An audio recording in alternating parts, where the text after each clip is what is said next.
this is the man of the champions, Bill Fonzie Alfonso, giving a shout out to Something Else. Something Else, Daddy. This is Nicole Matara, Great Warrior Wolf, and you are listening to Something Else. I'm Tony Cini, and you're listening to Something Else. Hey everybody, it's Rich Palladino, the voice of New England, and you are listening to Something Else with Arya.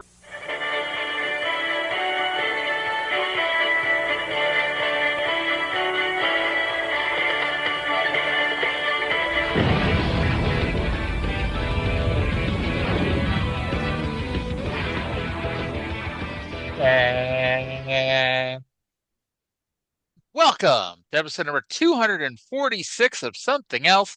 Feast your ear holes in this week's episode as we take a look at NWA Total Nonstop Action from November 19th, 2003. My name is Arya, and joining me, as always, is the main event Glenn Gilberti to my David Young. It's not Cindy, it's Trae. Trae, how the hell are you doing today? I quit. Fuck you. I will not be disrespected like that. See, but much like David Young did to Glenn Gilberti, I led you down the primrose path this week. And I, got you to do something that you weren't too happy to do. And now you're going to lose to Chris Sabin twice. Well, I mean, at least I got in the ring. So it's TNA. It's TNA episode number 72, November 19, 2003, live from Nashville. Trae, you joined us, like 6 months ago? Yeah, it was a show in like March. It was leading up to the Jarrett Raven match. Okay. And how do you think this show was compared to your memory of that show? I don't even remember if that show was good or not. The show was okay. It's funny because if I remember right, that was also a good for TNA show, much like how this show is a good for TNA show. Yeah, I would say that. That's about where it was. There was some good stuff on the show. Yeah. At least you didn't get the week where we had a D-Gens on the show. Actually, we had a D-Gens on the show a lot of weeks because Terry Taylor had a run for a little bit. But I'm talking about Rick Steiner. Oh, he is a D-Gen. Yes, he is. So no Rick Steiner, no Terry Taylor, but we are knee deep in TNA, and we are thankfully well past the halfway point. We are closer to the end of this monstrosity than the beginning. Yay! Maybe I'll get in one more episode before we leave the asylum. We'll have you back for Jeff Jarrett versus Jeff Hardy. May the best Jeff win. You and I know this isn't an original podcast and others done it, but like you and I should do ROH from the beginning. Oh, Lord. That's on the list of the if one of us becomes super rich and just want to pay the other to do nothing but record wrestling podcasts, that is definitely on the list of things to do. Always remember, the very first segment in Ring of Honor history was a hate crime. Yes, it was. The Hit Squad beating the shit out of the Christopher Street Connection. Yeah. And Cindy and I regularly bring up Ring of Honor because I haven't watched in a few weeks, but I've been watching slowly along those original ROH shows, and I'm into 2003, and it's always hilarious seeing the same people and how they are portrayed in ROH as opposed to TNA. And the main thing, and we'll get to this here in a little bit, I'm sure it was incredibly subtle. You did not pick up on this, but they are building up to CM Punk and turning on Raven and feuding with him here in TNA. And the funny thing is that every indie in the country at this point had already milked that feud for all it was worth, including Ring of Honor. Including the original MLW and countless other promotions, I am sure. Yeah. And TNA had to go against the grain, like, nah, brah, we're going to make them teammates. We're going to make CM Punk a stooge for Raven. And okay, when does CM Punk start a fight with Teddy Hart at Waffle House? That's in the next couple of months, isn't it? I think it's March or April. Yeah, I was thinking it was February or March, so yeah, probably somewhere in there. Yeah, because I thought it was after LOL, I'll pretend you said 18.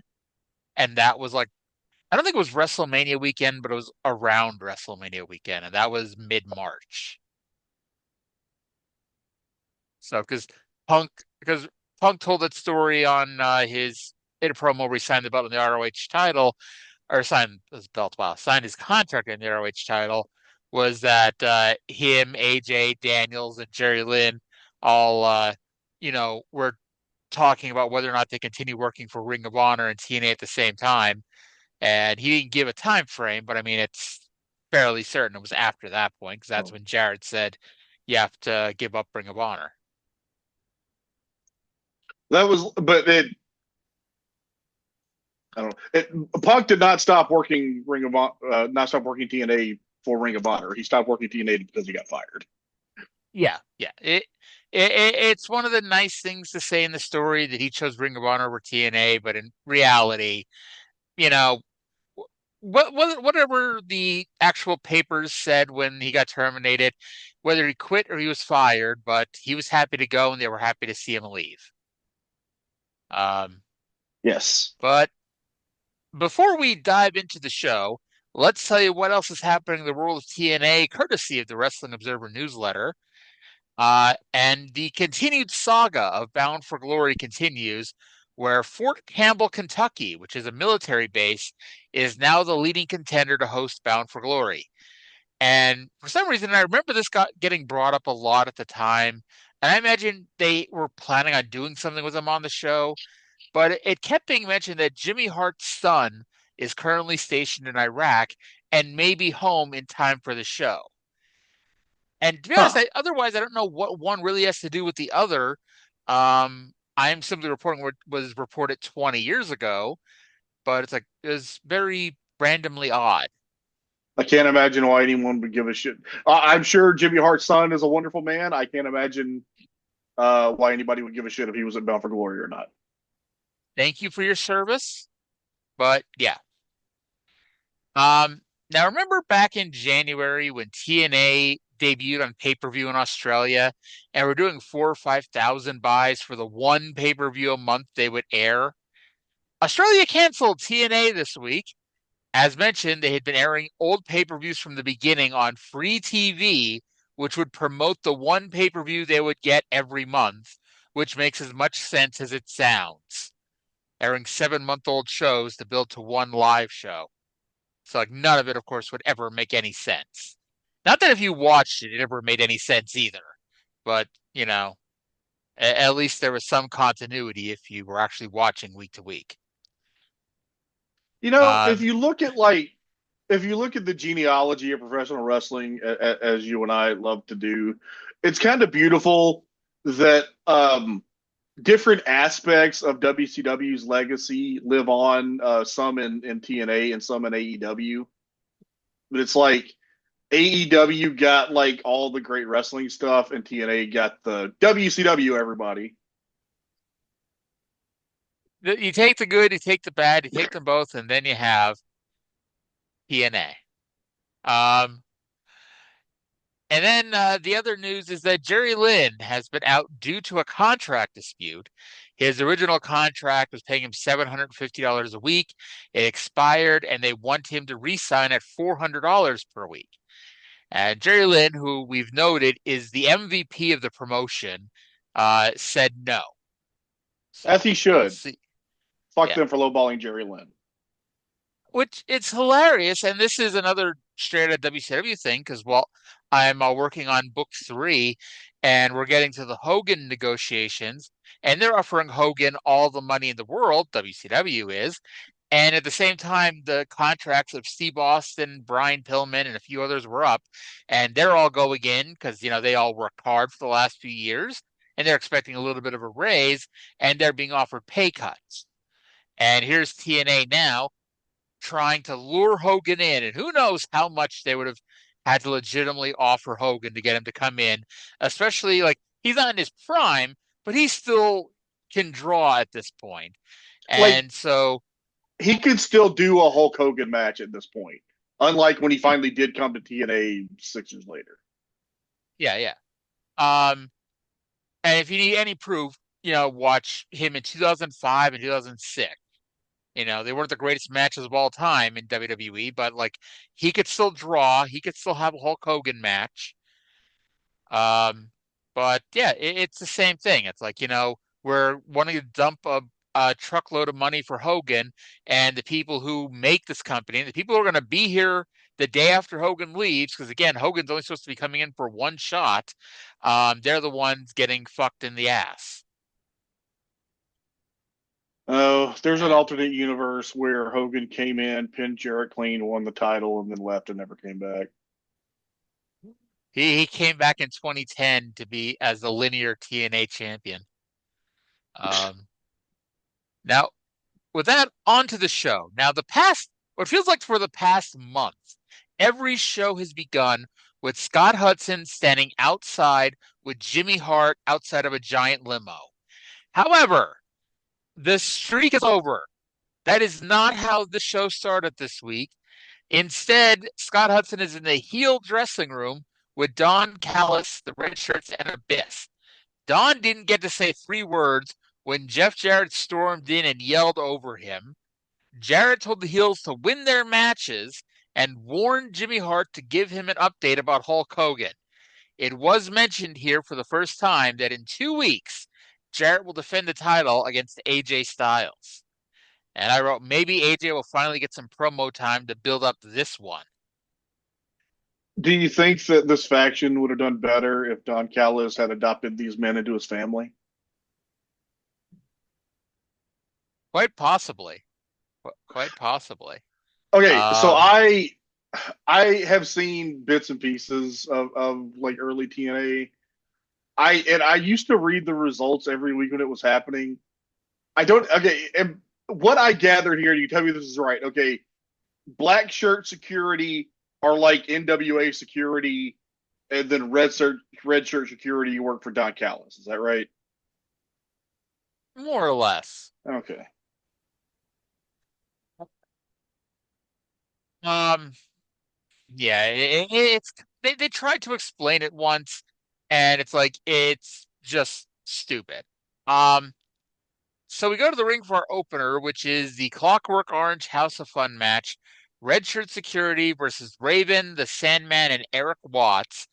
And I had to laugh because, I mean, I'm happy they're doing something with him because they brought in Legend over the summer.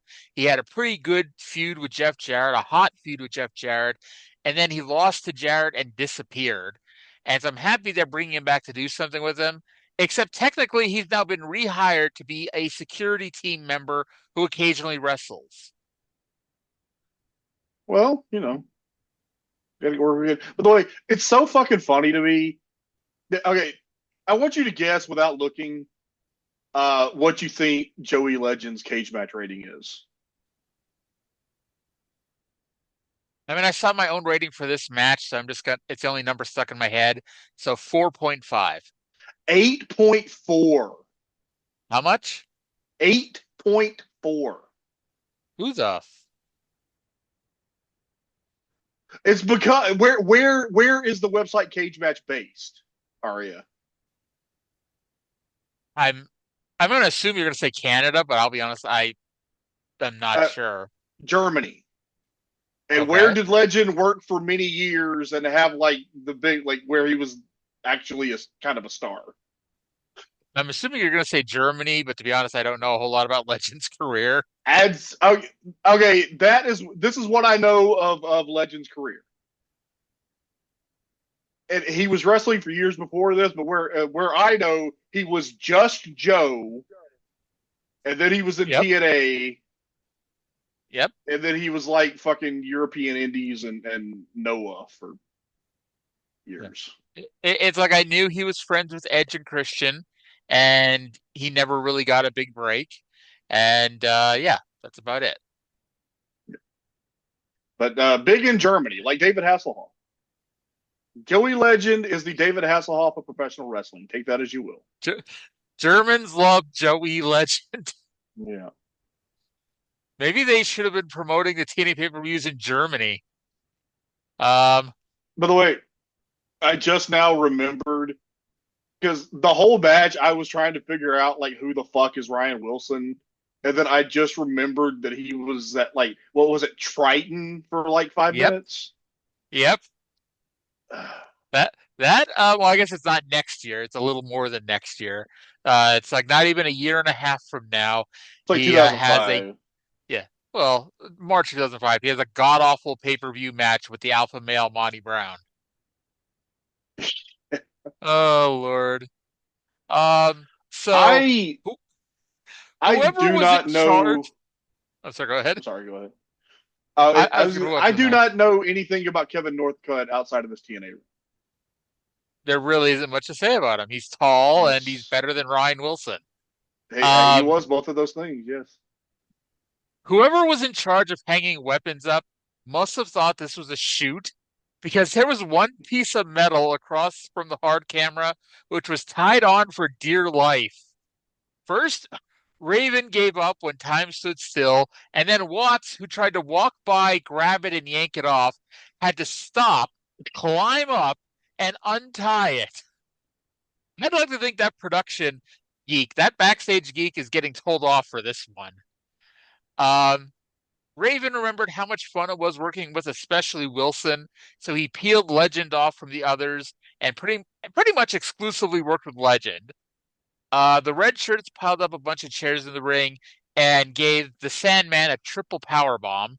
So that's where the Shield stole that from. Watson, okay. Watts and Wilson were handcuffed to each other around the post. So they're on opposite sides of the post, and those two sitting there doing nothing is the best use for them. But anyway, Goldilocks ran down to uncuff Eric Watts. Wilson, apparently not realizing that as long as one of them were free, both of them were, grabbed Goldie and demanded she give him the key. She refused. He got posted and then got disconnected. He should have just stayed cuffed because he almost immediately got pinned after an even flow DDT where Raven spiked him on his head. This was every early 2000s plunder match. Everybody hit each other with shit and bled a bunch. The highlight of the match was Raven smothering Just Joe with a toilet plunger, showing us how he felt about all that shit he used to talk on Sunday Night Heat. Uh, I wrote certainly not a bad way to start the show, and the fans did get into it, which is more than you can say the fans have been doing for a lot of these shows lately. And like I said earlier, I gave it a 4.5 out of 10. I thought it was a perfectly inoffensive little hardcore match to start the show. You gave it a 4.5 out of 10. I gave it 2.25 stars, so close enough. That actually is exactly that because you just take 4.5 and divide it by two. There you go. So we're on the same page here. You know, after one match. Although when we get to AJ and Abyss and you try giving it 6.25 stars, I'm gonna kick you off the air. Um, so Don West plugged the merchandise that you can buy on the website. Remember those orange paparazzi production T-shirts that Alex Shelley hated? I wanted one of those so badly, but TNA's website hated me and refused to take my money for the longest time. Oh, that's a bummer. Yeah. Nobody shows merchandise like Don West. Like I wish he was still with us. Like you know how like every now and then or pretty regularly AEW has like one of the wrestlers do like a merch commercial. I wish that Don West was still with us and doing that full time. See, I was wishing like during this, even though they're telling it at the website, that like you'd get the close up and you get like the bar on the side of the screen describing what it is, and on the bottom screen it'd give you the phone number to call to order this merchandise like you would on the Home Shopping Network. Yeah, that'd be Sadly, tremendous. that did not happen, unfortunately. My mother was a QVC lady, but my wife is a home shopping network gal.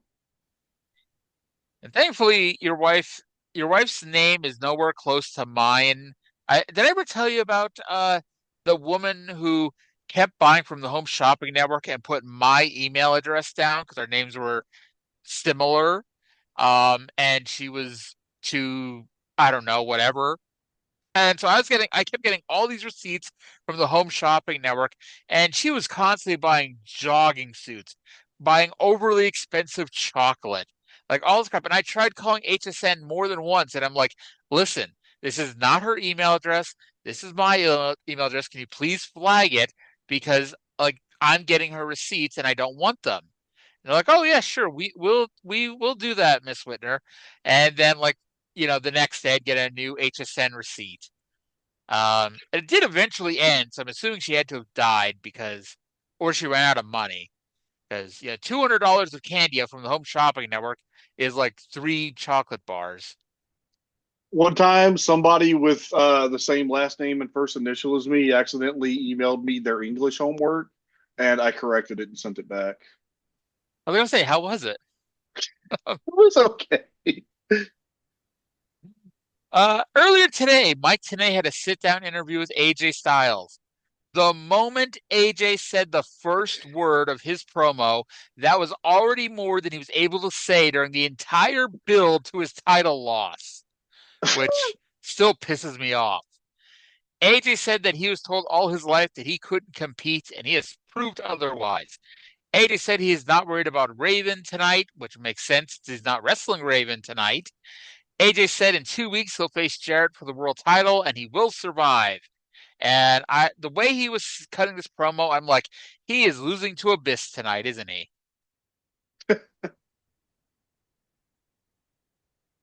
It was an AJ Styles promo. He became a stronger character about a decade later. After TNA. Yes, he would. I don't think he was ever After a strong character in TNA. Not really. After he grows the soccer mom hair out. Yes. Soccer mom hair AJ is best AJ. Yes. We then go to the ring for Kid Cash versus Shark Boy. Cash came out with a sign that says, I fear no man, which I guess makes sense because he's not wrestling a man, he's wrestling a boy here. Does he fear boys? Does he fear sharks? I don't think so. He doesn't have a sign about that, or maybe he does. Who knows? I am not afraid of sharks. Would you like to know why? Because they aren't real. I don't know. Because I don't fucking go to where sharks are. You never swim in the ocean? No. I have been to I will go to the beach. I will sit on the beach and look at the water. I will not go in it because riptides. You have a healthy respect. And yeah. What if you were near John Tenta's gravesite? Would you go visit John Tenta's grave, or is that too close to a shark? I choose to remember the earthquake. The earthquake. And the way that I don't think WWE made him do this, but he voluntarily changed his LSU tiger tattoo to a shark tattoo, and like the next week he was no longer the shark.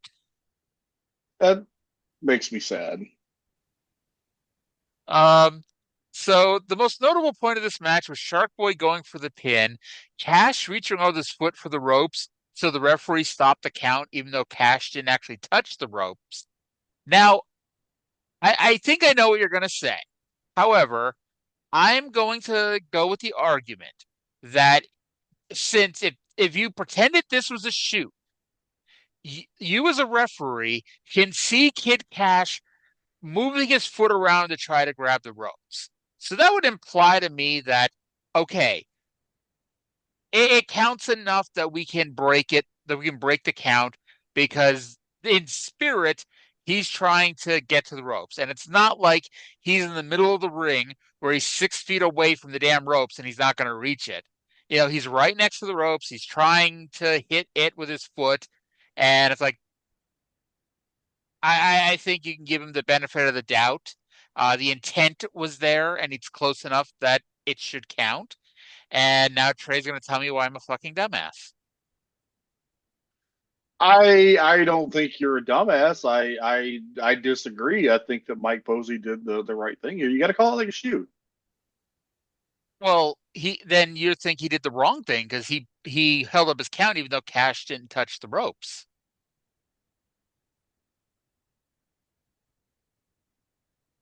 I'm confused. So my argument was it's okay that he stopped the count because even though Cash didn't hit the ropes because he was close enough and the intent was there. And you feel he should call it as a shoot, which I Oh, mean, well, he just should the have way you counted. said that. Yeah, he did the wrong thing. He should have counted. Okay. All right.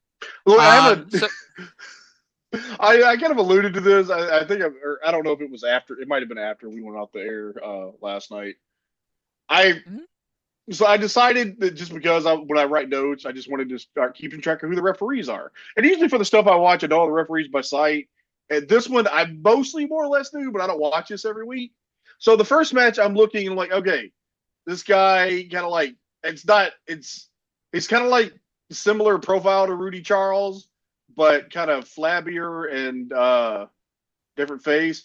And then I finally put together that was Andrew Thomas. And then the next Let's have match, first names. huh? Yes. Let's have first names. Mm-hmm. And then the next match, I knew it was Mike Posey because I know his face. He did have buzz cut here. And then I'll go on with my referee saga as the night goes on. Okay, I think we did talk about this on the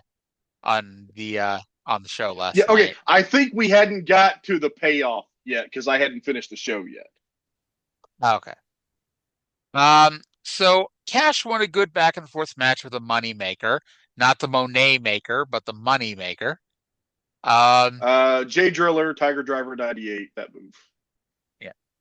After the match, Cash became the most recent person to try to take off Shark Boy's mask. Is this the only angle people can think of for Shark Boy? We had Mike Sanders, we had the Harrises earlier this year.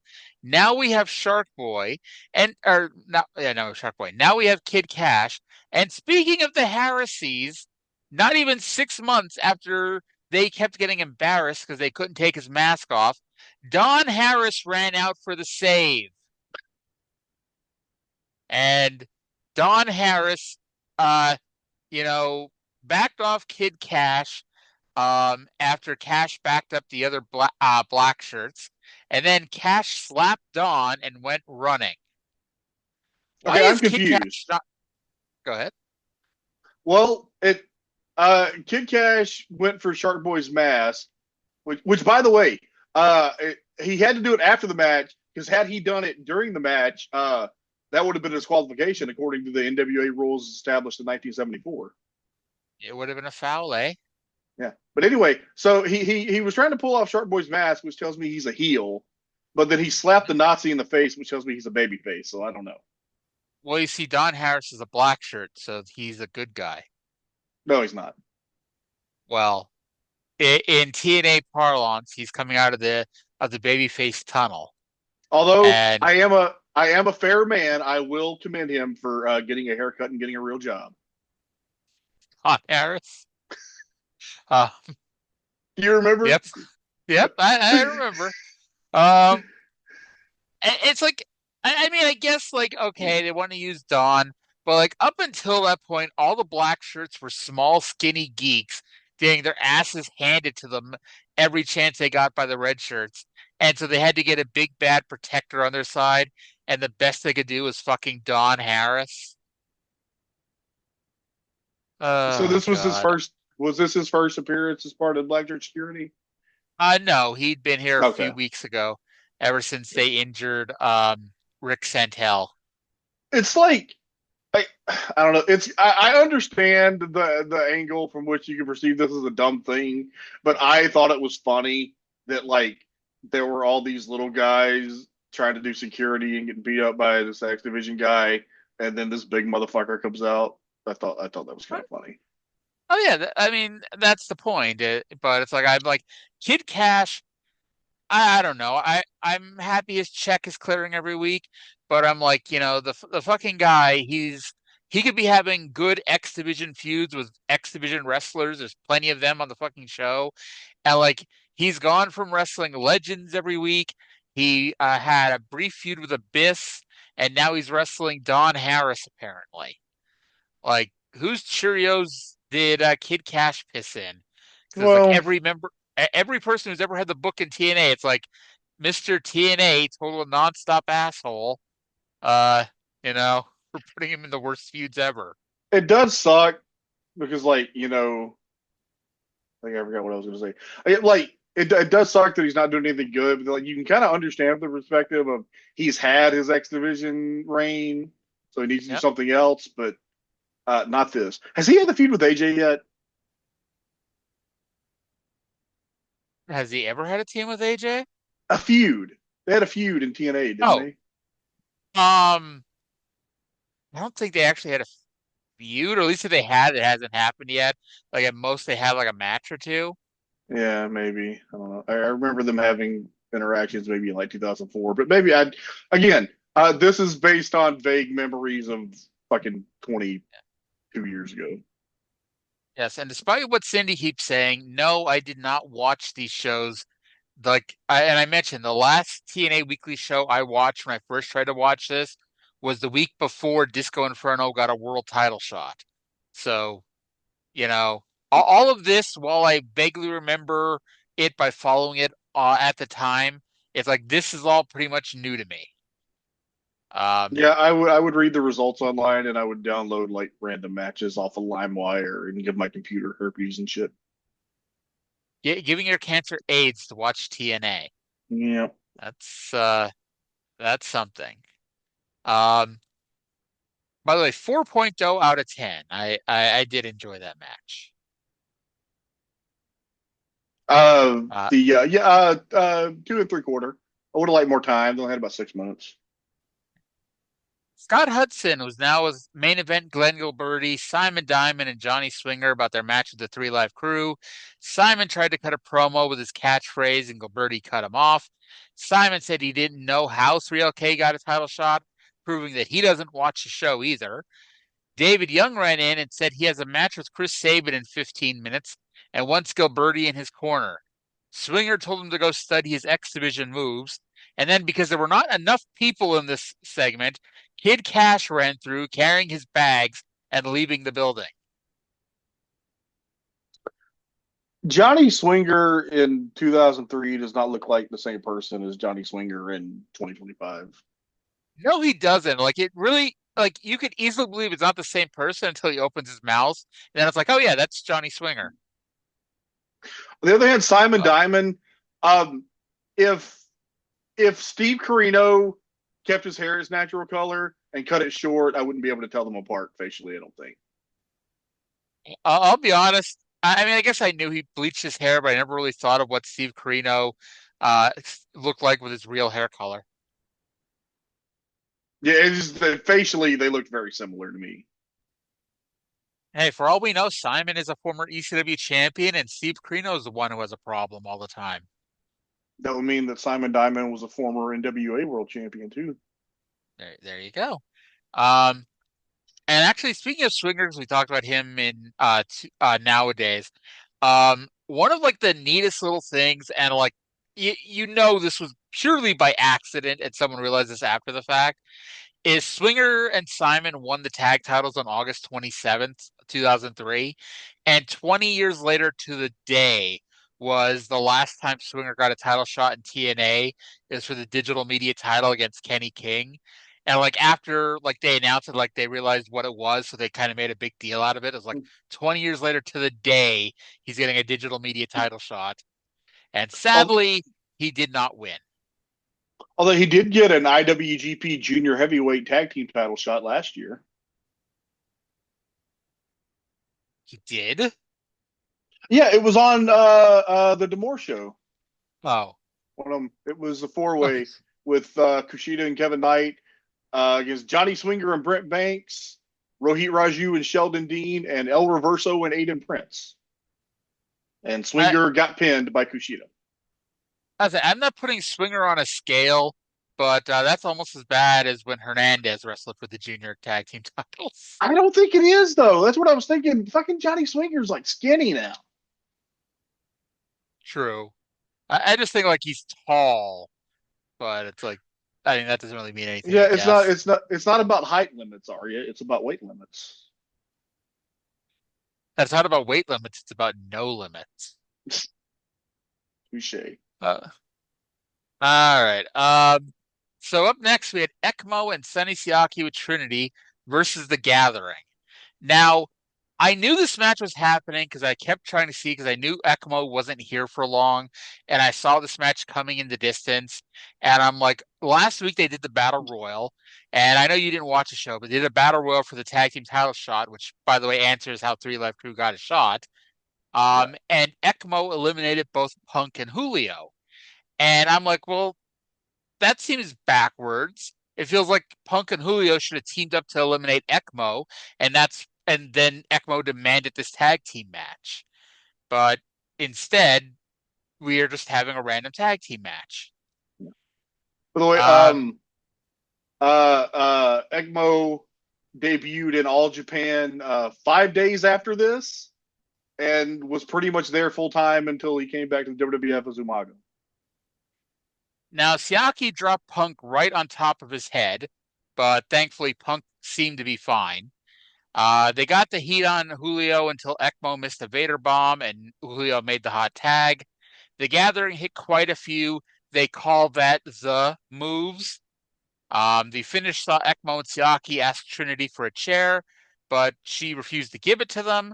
Siaki was kneeling behind ECMO, so the Gathering ran in and dove on ECMO, tripping him over Siaki and getting a gang pin on him in what turned out to be a loser of the fall leaves town match.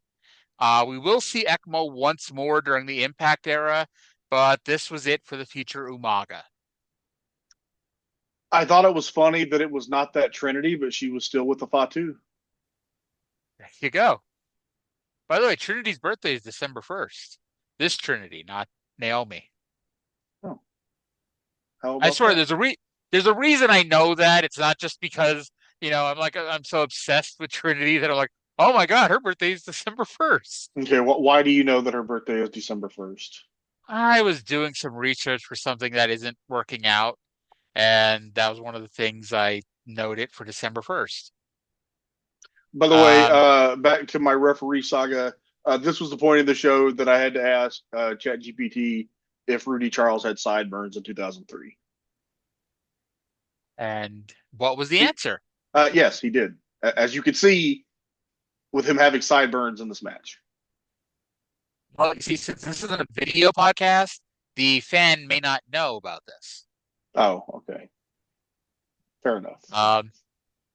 Remember, you and I are not just talking to each other, we're allegedly talking to the audience. Yeah, I forget that sometimes. Allegedly, occasionally, there's a couple people who listen to us talk about wrestling. Anyway, 4.0 out of 10. 2 stars. 2 stars. There you go. Scott Hudson is yet again with Don Callis in the red shirts, and yet again, Don wasn't allowed to talk. Apparently, this is what people in AEW need to do. Just keep taking the mic from Don or screaming over him because Don can't get a fucking word out right now. Kevin Northcutt challenged Raven to a match next week. Callis did get screaming a few lines afterwards, saying AJ Styles is out of luck. Okay, I'm not complaining. I'm just asking out of academic curiosity. Why did we not play the audio on this show? Because, we didn't from the beginning because it's a very first it was a very Vince Russo show, so we're playing 10 fucking minutes of audio every. Fair enough. 3 Say minutes. no more. Say no more. Yeah, and so it just became like a regular thing that we just don't do it. Yeah, fair enough. Was there anything about this that you wanted to discuss? I wrote Northcutt challenges Raven to a match next week. There you go. There you go. All right. So we go to our next match, which is David Young with Glenn Gilberti versus Chris Sabin. Now, Chris Sabin was injured 2 weeks ago in the Battle Royal against X. He was injured so badly that he lost his spot in the Triple Chance Invitational Tournament, and he is now returned before the tournament even ended. And instead of being put back into the tournament, since he never got to have his second round match, he just loses his spot. Now, it took me longer to type that than for the match to happen. Young and Gilberti were talking on the apron. The bell rang. Sabin ran up, kicked Gilberti, and rolled Young up for the win. Add Chris Sabin to the list of people who do the Jack Briscoe role better than Booker T. Well, that's a very long list. I'm pretty sure you and I could do the Jack Briscoe role better than Booker T. I probably couldn't. After the match, Gilberti demanded a rematch. Sabin agreed, got back in the ring for match number 2, and almost immediately won with a missile dropkick. The finish of this one saw Sabin go for a sunset flip, but Gilberti tried to help Young hang on, so the referee kicked their hands apart, and Sabin got the pin. Now, in my opinion, if you're going to do this, this works better in reverse, to have the long match first, or long quote-unquote match first. But this happens a lot where it's like you do the first match, it ends in seconds, and then you do the second match, and so you're expecting, okay, he won the first match in 6 seconds, he's going to win the second one in 3 seconds. No, it was nothing like that. We had a regular match, which makes you wonder what the hell the point of this was. Do you remember when they did it with Shelton Benjamin and Maven at, I think, New Year's Revolution 2006? 2005, but yes. Oh, yeah. That was they did a fucking, I don't know, a 5 or 6 minute nothing match that was mostly Maven stalling. And then he finally got in the ring and got schoolboyed immediately, and then demanded a rematch. And then Shelton hit him with the Exploder Power Slam and pinned him in 6 seconds. That's the right way to do it. But this was, this was fun enough. Maven was getting Big'em heat from the crowd, and he threatened to walk off, and he ran back in and got cradled. By the way, if you're keeping track, this was referee Andrew Thomas. I just love that you're now started keeping track of the referees. Yeah. By the way, 2.5 out of 10. Star for me, but that's you're probably rating the overall scenario, and I'm rating the second match that was an actual kind of a match. It was fine. It was look, a star for a 2.5 minute match is it's perfectly fine. Yeah, I mean, I could have booked it as 2 or rated as 2 separate matches, but it's it was one match, people. Yeah, I don't rate anything under a minute just because why? Yeah. So backstage, Scott Hudson was with the 3 Live crew about their tag team title match. Conan implies that Glenn Gilberti enjoys eating ass. BG was doing his thing when AMW ran in to demand a tag team title match, and BG channeled his inner Oscar Leroy by calling Chris Harris a jackass. A+ reference. Yes. And it's funny because when I was watching this, I knew you were going to be reviewing this. So I made sure to, because I love Cindy, but I have to explain to her who Oscar Leroy was.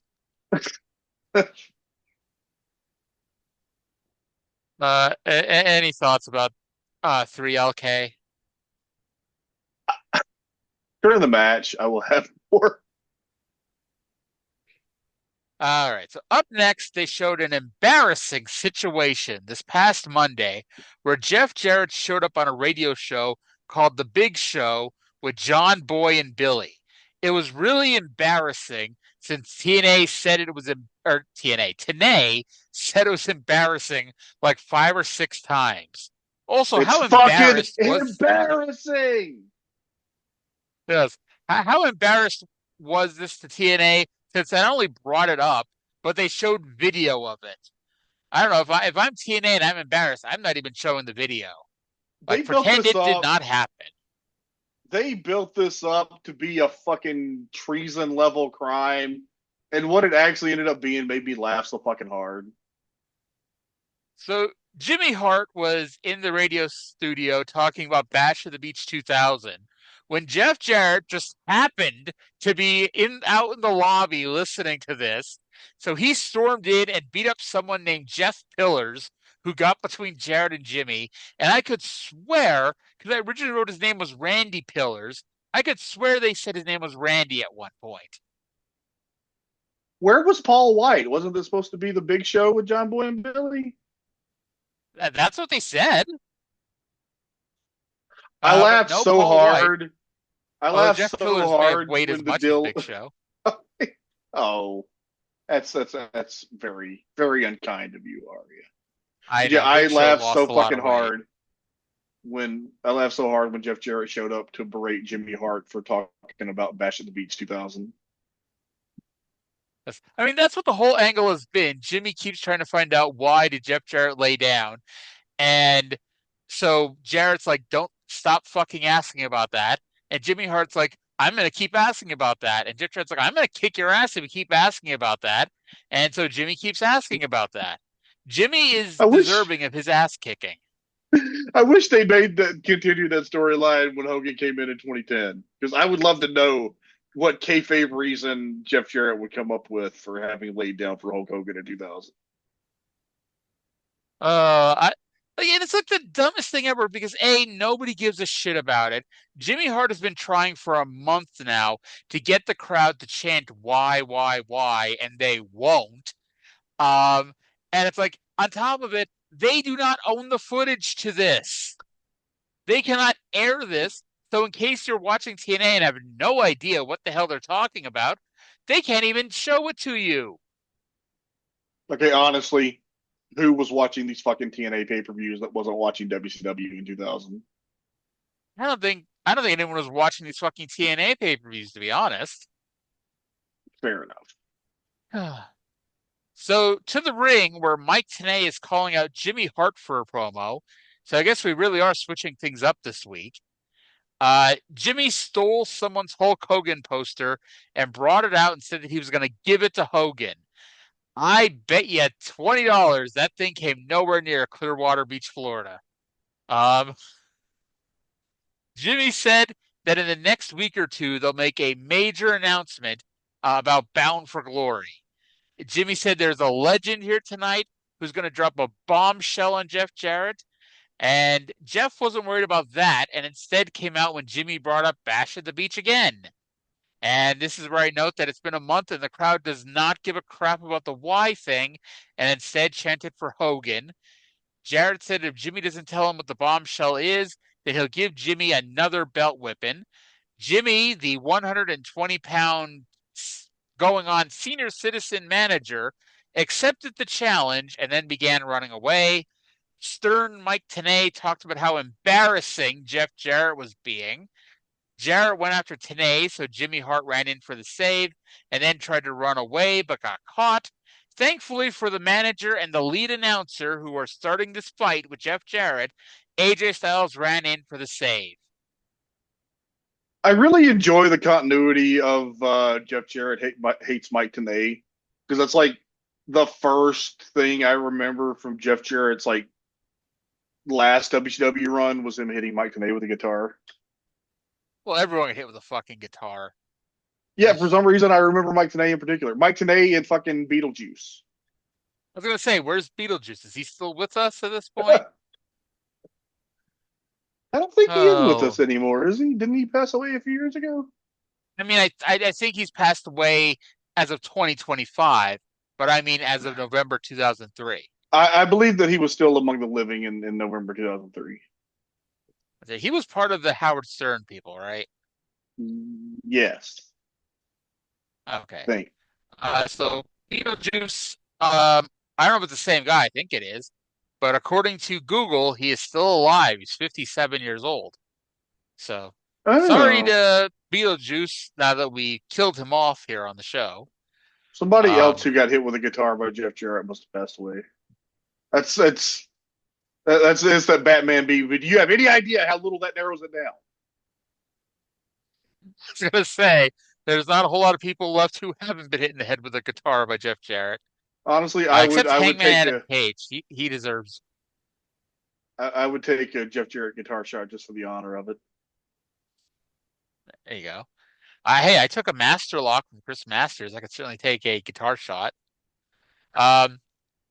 So any other thoughts? You're coming in out of the blue, like you knew all this stuff happened with Hogan, like you may have known the week by week angles, but what are your thoughts on this? It's just I did not know that this is what the feud was about, and when I found out, it was so fucking funny. Also, I popped for Jimmy Hart coming out to American Made because I love that theme. He's got the red, white, and blue running through his veins. He was born and raised in the U.S. of A. He's something and he's something. He's U.S. He's grade. government inspected. He's U.S. grade. I know. I just for years I could not figure that out. So because like he's something and he's something, so it's just become the official lyrics, whether or not it really is. Okay. Um, so we get a video package for Shane Douglas and Tracy Brooks' breasts that made you think they were coming out next. They did not come out next. They sure didn't. No. Instead, we got two boobs, Simon Diamond and Johnny Swinger, the NWA World Tag Team Champions, with main event Glenn Gilberti in their corner, against BG James and Ron Killings with Conan in theirs. So they did the main event introductions for this match, and fucking Borash, he calls the champions Simon Diamond and Johnny Swinger. They're the team of Simon and Swinger. It's repetitive and redundant. It's repetitive and redundant. Jeremy Borash has done some wonderful things in the wrestling business. He was a dog shit ring announcer. I mean, I get it. Like at that time, like, especially at the beginning of TNA, it was very, you put on as many hats as possible, and he probably was the best choice of the people there. But yeah, like, what's his name? Not Gary Michael Capetta. David Penzer. David Penzer was a much, much better step up there. It was nice to finally be able to hear him. Remember at WCW always mixed it where you couldn't hear the fucking ring announcer? I hated that. Yes, me too. Oh, and like they did that for a while in TNA, where it was like because it's the same production staff, you know, they hired the same fucking people, which is one of the things that Jerry Jarrett was mad about when TNA started was that Jeff. I get it, like all these people were out of work and he wanted to get them jobs, but like Jeff went and hired everybody from WCW. I think Jerry regretted all of this. Yes, yes, he did, which is why we got Vladimir Kozlov. I would like to think that if he would have brought Oleg Prudius to TNA, TNA would have given up on him a lot quicker. I love TNA. I love TNA. This match started with West talking about how Simon and Swinger haven't lost since they won the belts. They literally lost to Doring and Roadkill like 5 weeks ago. Although to be fair, I've wanted to forget about that one too. AMW came out to watch from the stage. This match picked up when Killings got the hot tag. Truth hit an axe kick off camera because when Truth jumped up for the move, the crack TNA director cut away from it. Gilberti got involved and Conan took care of him. Truth gave Swinger a German suplex, and because the referee got bumped, a second referee ran in, and we got yet another double pin finish. And even worse, it was a double pin even though they both got a shoulder up. And then Rudy Charles' sideburns run down, steals the belts, and announces the belts are being held up. Why does Rudy Charles have this power? A double pin means a draw, which means the champions retain. But at the very least, every other time this year they've done the double pin finish. Well, every other time they've done double pin finish in a tag team title match, they've done the same thing where they've held up the belts afterwards. Oh, wow, you mean they're doing the same fucking thing over and over again? Yes, and normally I'd like to say, well, it's a different booker, so technically Dutch may not know what Russo did 6 months ago, but it's like there's enough people backstage who did know, and they could have fucking told him, hey, we've kind of already done this, it sucked, can we not do it again? No. So this ended up being the rib on me, because Mike Posey was the referee of record. He got pulled out of the ring by Disco. Andrew Thomas came in and counted Swinger's shoulders down. Well, Mike Posey counted Truth's shoulders down for some reason, and then Rudy Charles came out and took the belts. But the rib was an hour and 15 minutes into the show that where I had been struggling. They did a segment where they named all three referees. I was going to say the rib was an hour 15 minutes in the show where you're struggling to name them. They brought all three out into the ring at the same time. Well, that too. They did that and they named them. Yes. Uh, now my only, as my only comment on the match is that we have talked about on the Smoky Mountain Wrestling Rewatch Along project. We have talked about how it seems like each of Bob Armstrong's sons got one piece of the puzzle for being a great wrestler. Brian did not get the wrestling ability. No, he didn't. Or if he did, it's long gone. He definitely got the charisma and the promo ability. he sold and it was bad.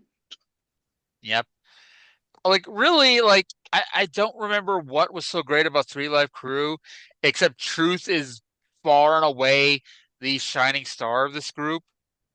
Because like Conan can't do anything anymore. BG, whether or not he can, he doesn't want to. And then you have Truth, who is, he's fucking popping anytime he's in the ring, but he's being held down in this fucking group. I don't know that Brian was terribly much worse here than he was at like his peak of fame. Like maybe he was probably in a little bit better shape in 98, 99. But look, Brad was the one that got the wrestling ability. Too bad he didn't learn a personality I know. like Vince Russo told him to. He tried though. You remember Buzzkill? That was like the first thing that I ever saw Brad Armstrong do because I had just started watching wrestling. And you know what I thought? Who's this fucking Road Dogg ripoff? Yeah, I mean that was the thing. Russo told him to get a personality and to call somebody, and so he decided to be his brother. Because that's all that's all Russo knows how to.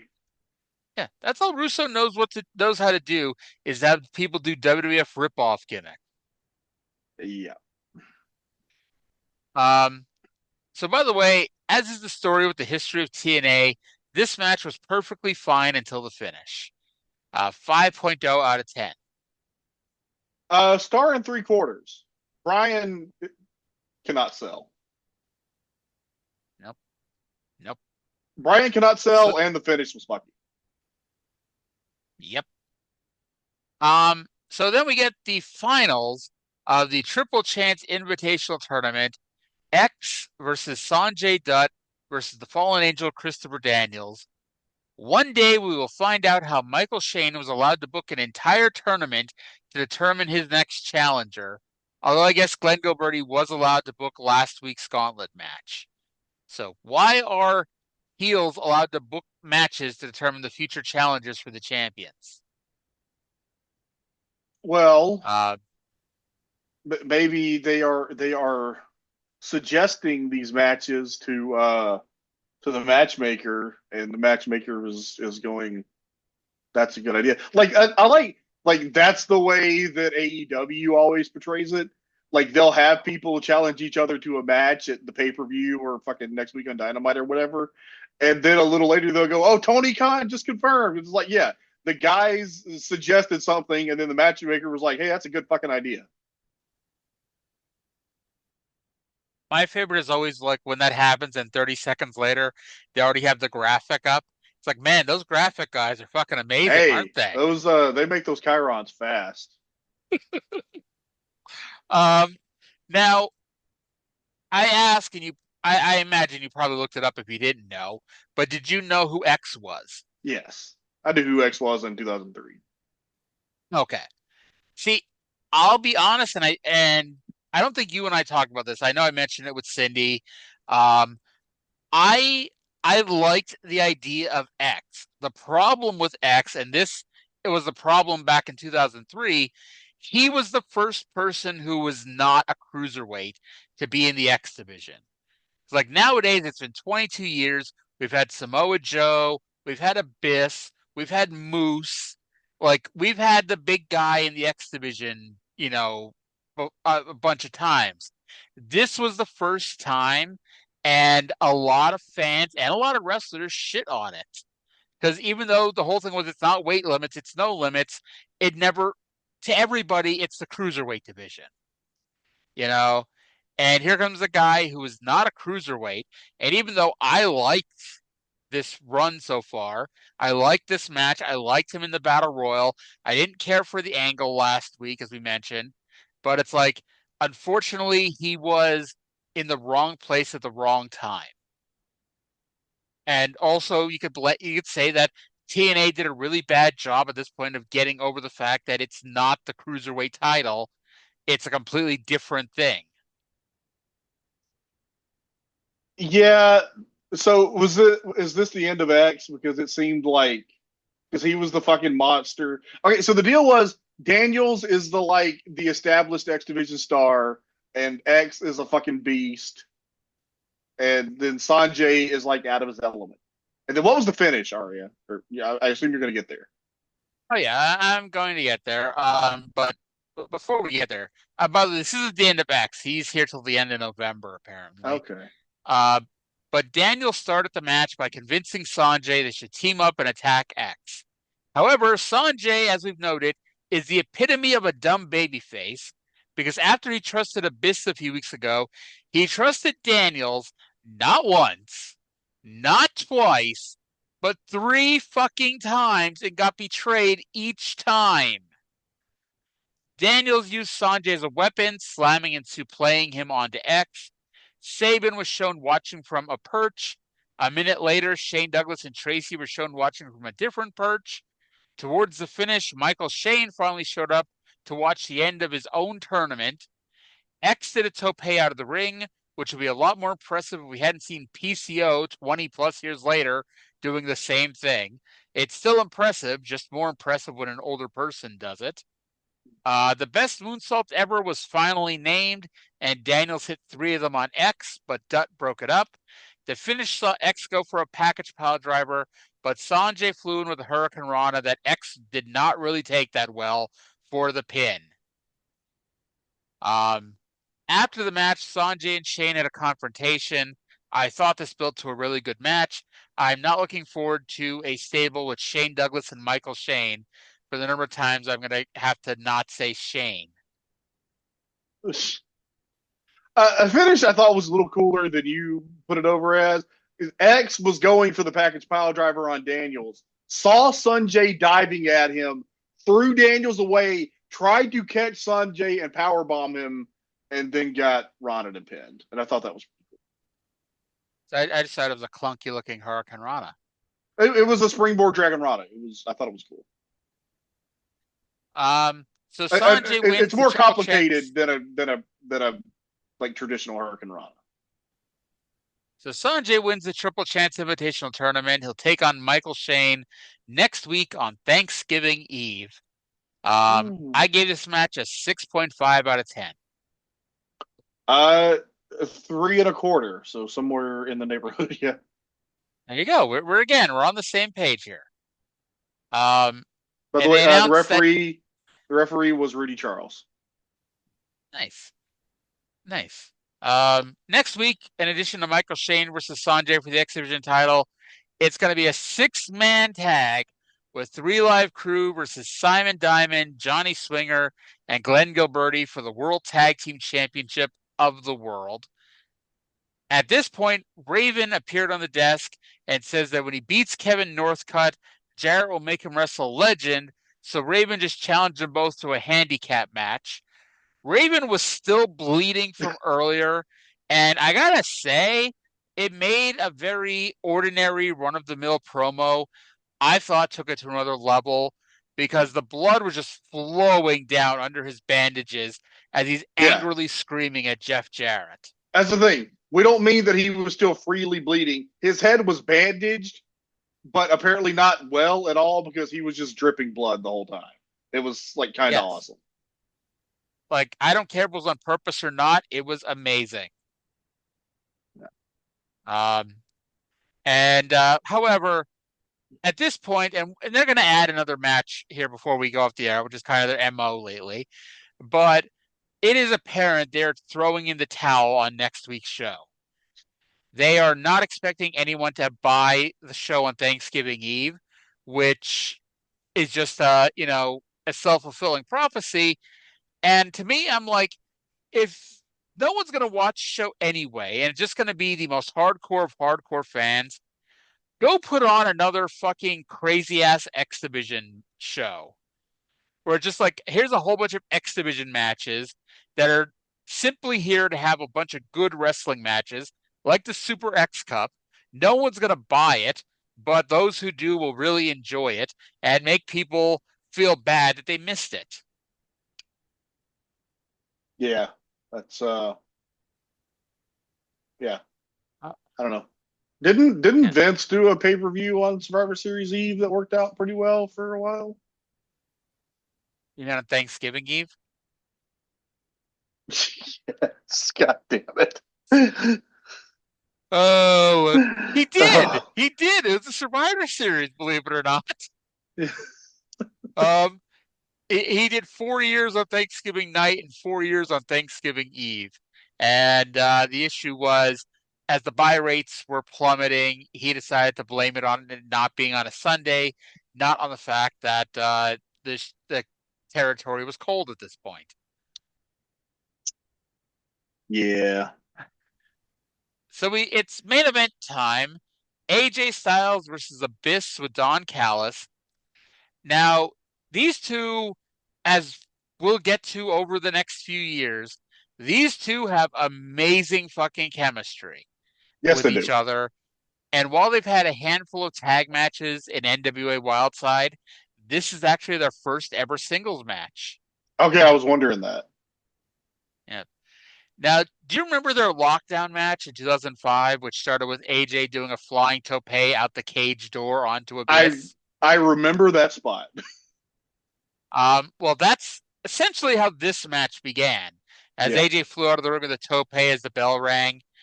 And AJ once again shows just how skinny he is by doing a baseball slide under the guardrail. And as someone who has set up a ring before, I can attest that there is not a lot of room under a guardrail.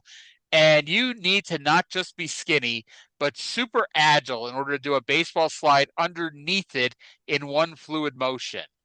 I couldn't fucking army crawl under a guardrail, much less do a baseball slide.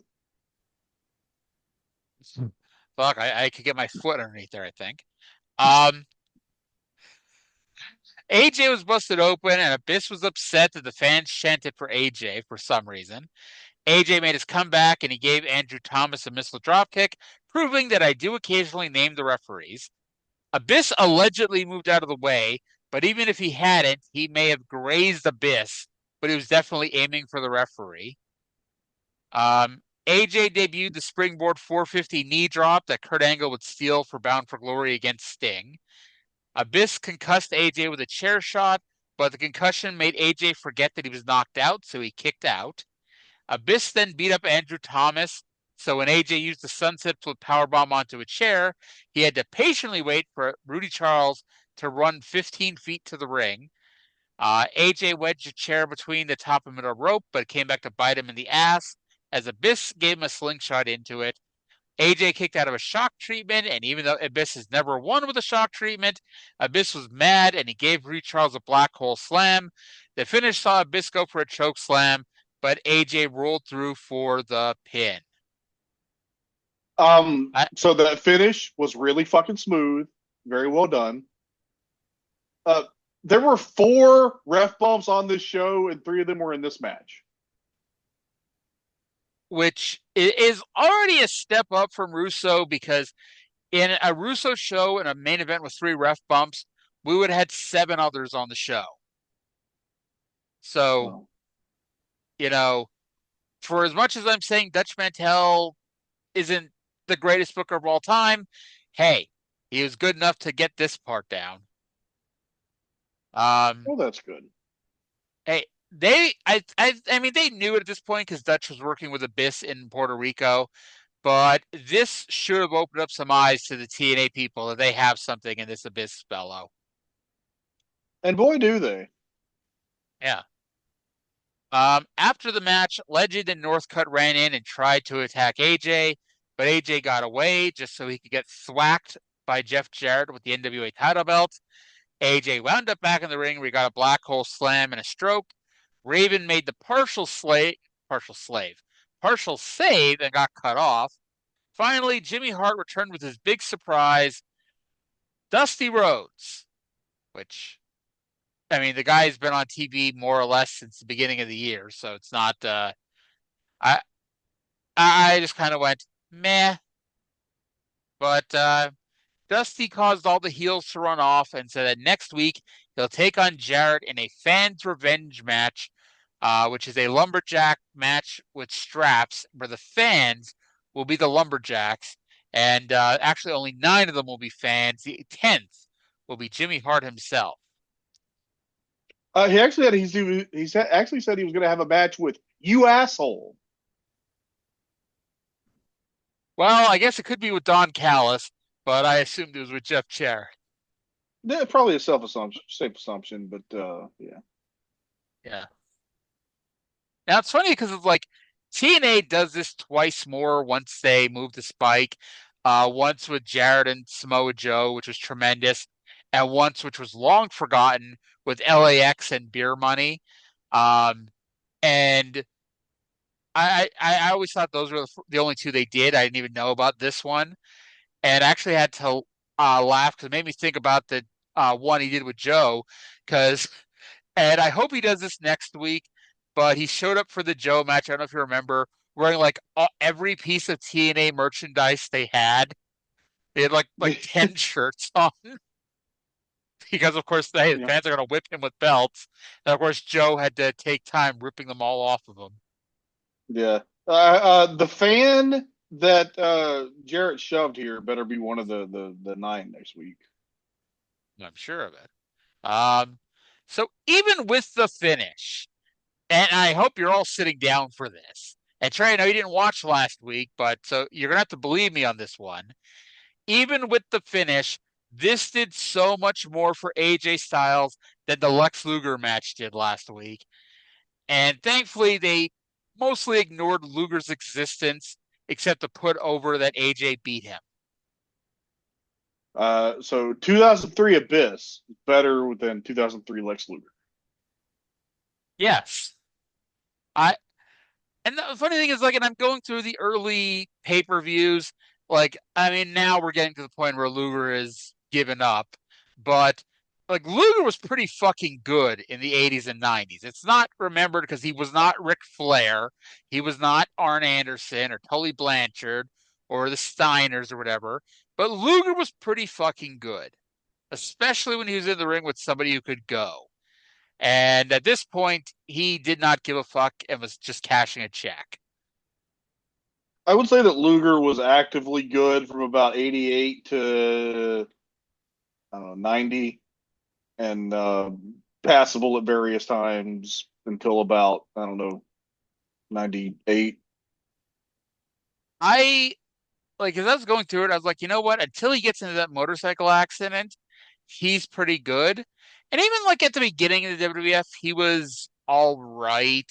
But like there's definitely a dividing line between the motorcycle accident when he stops giving because even his world title run, it's like he has a hell of a banger with Ron Simmons at Halloween Havoc the one year. Yeah. The Barry Windham match at the We Want Flair Great American Bash. If you ignore the fact that the fans were mostly shitting on it, it was a pretty good little match. Um, and that was right after they did the tag match with Luger and Sting versus the Steiners. Oh yeah. When was the motorcycle accident? It was after WrestleMania 8 because he was supposed to do the WBF championship. And so it was after Mania 8, but before the WBF. So April, May of 92. That was when he got the plate in his arm. That's when he got the Aces the Place forearm. Ace is the place for the helpful hardware man. Now I always wondered if he had all these plates and screws put into his forearm, why did he always have to wear an elbow pad to cover it up? Because it would damage the opponent more if he didn't for some reason. Wrestling logic, Okay. I guess. The elbow and the forearm are the same thing. Um, Apparently. A fucking apparently. I gave this match an 8.0 out of 10. I went 3.5 because again, 3 fucking ref bumps. I'm like, at least they saved the bulk of them for the finish. I wonder if I don't watch the show every week. I wonder if you're grading on a curve and I'm not. It's probably on a curve because we'll get to our overall ratings here. You know, average match quality a higher than normal 4.93. Overall enjoyment, I gave it a 6.5 out of 10 because turns out when you build a show to having your best matches at the end of the show, as opposed to the normal TNA logic, which is to have the best matches at the beginning, you end up with an enjoyable show because you end the show on a high note. However, the problem comes in the future build. They threw in the towel on next week. Now, I get we're gonna I believe this is going to be the end of the Jeff Jarrett Dusty Rhodes saga, so we're just going to pay off that. But it's like nobody gives a shit about Jeff Jarrett versus Dusty Rhodes. I gave this a 2.5 out of 10, giving us an overall rating this week of a 4.65. I don't do overall show ratings, but it it was better than a typical world class show. There you go. We had a lot more to talk about on this show than typical world class show. That's the curve I'm grading on. I'd rather watch this than world class. High praise, I guess. Oh Lord. Um. So, are we gonna have you back next week? You want me back next week? We'll see. I don't know how Sydney is. I don't know if she's gonna be back or not. So, Let me I know. may need you. Yeah. I will be here if I am asked to be. There you go. So I don't know if you saw this or not, but there was a lot of conjecture over who the mystery opponent was going to be during the last time is now tournament tonight. And I know a lot of people thought Friday was going to be Joe Hendry. It ended up being Zack Ryder. Tonight was Collier Shot Gauntlet match co-winner Dolph Ziggler. I actually saw on what you call it, Fightful Select earlier this afternoon that was likely to be the case. Yeah. I do think it's eyebrow raising that they brought in Matt Cardona and Nick Nemeth, but from TNA, but called them Zack Ryder and Dolph Ziggler. And I know, okay, that's their WWE, their more well-known WWE names. But when they brought in Dana Brooke, she was Ash by Elegance. You know, But that was they've been using their TNA gimmicks. was she on the main roster under that name though? No, she was on NXT when they did the Jordan Grace title match that time. Because like Nemeth and Cardona have been on NXT under those names, right? It's not.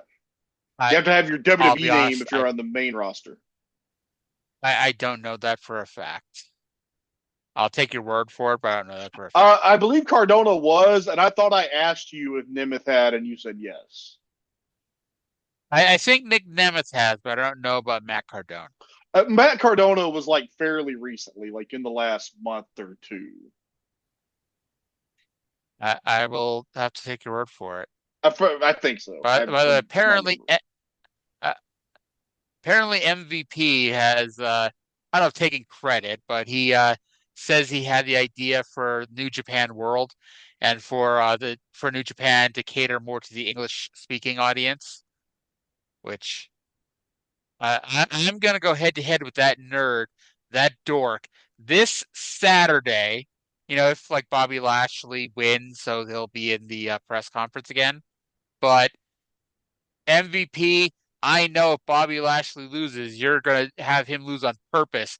So so you can avoid coming face to face 25 feet away with me, 1 year later. This is MVP where is for good like the people. three people who may be listening to this is what's called a joke. I am not planning on wasting my press credential by getting into a fake feud with MVP. Try it. No. It's like maybe if I was there as a press credential from the Something Else Podcasting Network, sure, I'll fuck myself over and be a three and done at the AEW press conferences. But I'm not representing me. I'm representing the Observer website, so I kind of got to be on my best behavior. You should drop my name and tell him you do podcasts with a guy that he got stoned with in Arkansas one time. Oh, he thought he loved me last time. He'd really love me this time. Um, all right. So it's funny, even with you, this is the average length of the TNA show, I think, and mostly because we don't do the audio. If we did the audio, these fucking shows would be 3 hours long. Yeah, that would change things. You say you would change things? That would change things. Yeah.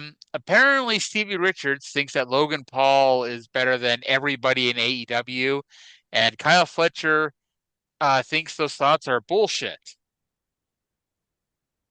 I think that Stevie Richards is somebody that I was always a big fan of as a wrestler, but as a retired wrestler, he's like the Brian Alvarez of retired wrestlers. He just keeps getting dumber. And I love Brian and I love Stevie. And I love it's kind Brian of it was too. like, I love yeah, Brian very much as a person. he's a good guy. And it's like honestly, and you can I don't know if you want to blame Cornette, if you want to blame Dave, whoever you want to blame. It's like I I don't care to listen to people's thoughts about modern day wrestling. It's like I don't either. I can't. It's like I don't listen to any of the modern day Observer radio shows. I don't like when I see Stevie talk about something modern day. I don't know what would make me want to listen to it, but I rarely do. Like when I would listen to Cornette, I'd never listen to any of his modern day stuff. It's like I don't really care. It's like here's the thing. I'm gonna like what I'm gonna like. I'm gonna dislike what I'm gonna dislike. I'm gonna stop watching a show when I don't like something, like I did earlier this year with AEW, and like I've been with WWE now for a while. It's like I just don't have the desire to waste my time with something I don't care about, and I'm not gonna change my opinion because anybody says otherwise. There were times in my life where I needed a lot of content to fill time, Yeah. and I don't have that as much anymore. And I have more productive things to fill that time with. I just don't have a lot of interest in podcasts in general. Wrestling podcasts are particularly more like okay. I was listening to Chris Sauter and David Bixenspan. What's it called? Between the Sheets. That's a very good podcast, and I probably will get back to it sometime. But it's very much like it's like a week in history. It's not. Yep. I don't want to listen to anybody talking about modern wrestling, and I don't really want to listen to anybody else review classic wrestling anymore. Like it's fun stuff. Like I'll watch like Wrestling with Regret on YouTube because I like Brian Zane. I like his reviews. He's very entertaining. But that's like Yeah. I just don't care about other people's opinions about things I like anymore. The only show that I will listen to regularly, and I'm still 2 years behind on it, is Booking the Territory with The only Mike, show Doc, and Harper. The only show that I consistently listen to is a podcast called Words Unraveled. That's an etymology podcast because I'm a word nerd. Nice, nice. You're a word nerd, you say. I am. Well, that's awesome, Possum. Um, I think we can call it quits for this week's show because we'll be back tomorrow with Smoky Mountain. Because yep, 3 shows this week with Trae. Can he survive? We'll see. But before we go, you have anything else you want to say to the fine listener? Beat me if you can, survive if I let you. Thank you, Chael Sonnen. Take care. Thank you for listening. We'll talk to you again in 7 days.